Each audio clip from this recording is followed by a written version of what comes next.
This is the largest telecommunications project in the history of the United States.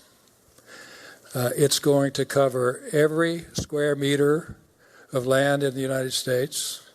It's going to be able to penetrate the basements of Manhattan and cover the forest fires in the Sierra Nevada. So we have an enormous challenge before us here to construct this network, and you have to be a part of it.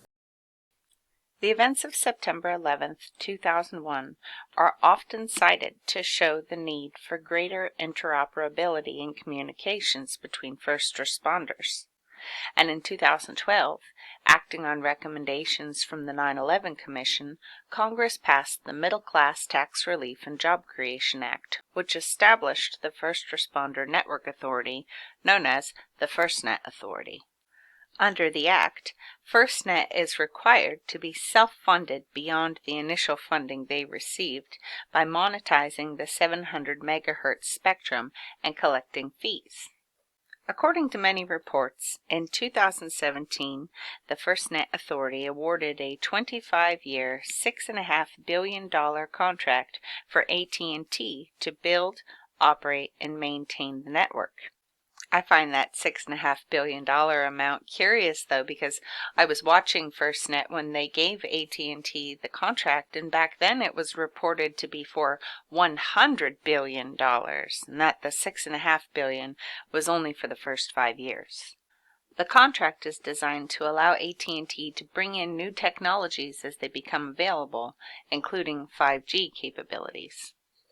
It was reported in March that the first high-power user equipment for FirstNet was going through a certification process and was expected to be available within the next month, with other elements planned to be ready later this year. Assured Wireless officials have stated that the company plans to make 2 types of these high-powered user equipment products initially: a module that can be embedded in other products, like in an in-vehicle router, and a USB device that can be plugged into other devices to boost signal strength. High-power user equipment, or HPUE, makes it possible to extend the reach in areas with poor coverage and to increase capacity and speeds in more urban areas.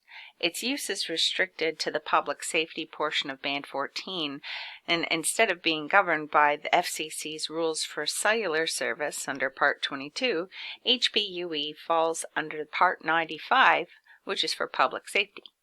Apparently, it's a unique aspect of the FirstNet Band 14 license that allows for this high-power user equipment to be on the 700 MHz Band 14 spectrum.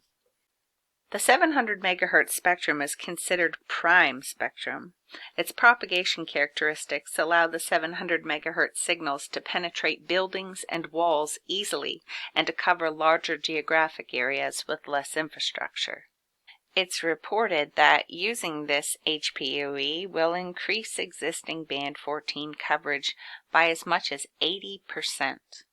They say this increasing coverage would be particularly helpful in rural areas, parking garages, in buildings, and inside a forest. The company, Assured Wireless, who is providing this equipment, reports that their high-power user equipment increases the range of a given call sector by almost 80%. For an isolated cell site, this means that the total coverage area provided would triple, given a consistent environment surrounding the cell site.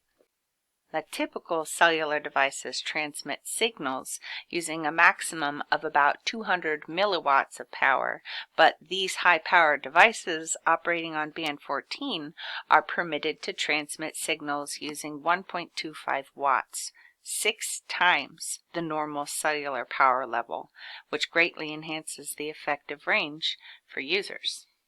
It's reported that no vendors have announced a timeline for a handheld device with embedded HPUE functionality yet. One key challenge is that an HPUE device operating at maximum power levels would exceed FCC safety limits for cellular devices that would be held close to the head of a user. AT&T also envisions more usage of advanced technologies such as wearable sensors and cameras, drones, and robots.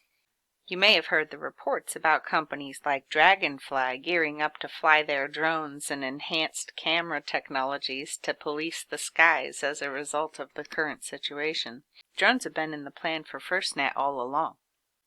They're talking about monitoring first responders with wearables to see and feel what the fireman or the police officer is experiencing in real time. I wonder if they've put much thought into the negative effects of all these sensors on the body. How long before they too are the high-powered type? Will these connected sensors that are strapped to the chest and head also end up being 6 times as powerful as current cellular technologies? San Jose, California was the first to go all the way from tip to tail with FirstNet, using more than 4,500 devices on the system. Silicon Valley, I'm shocked. And it's not only their first responders. We can see with them the bigger picture. Police, fire, emergency management, city manager, environmental services, parks, recreation and neighborhood services, the airport, civic innovation, public works, and transportation. They've all been subscribed to FirstNet. And now with the situation we're all dealing with, they say FirstNet is more timely and critical than ever. This pandemic, however you want to define that, has dramatically raised the need for secure first responder and healthcare communications, according to AT&T officials. And now AT&T is giving 3 months of FirstNet service to nurses and physicians for free. We're supporting the entire response community: fire, law enforcement, emergency medical services, healthcare providers, and hospitals, AT&T's Joe O'Brien explains.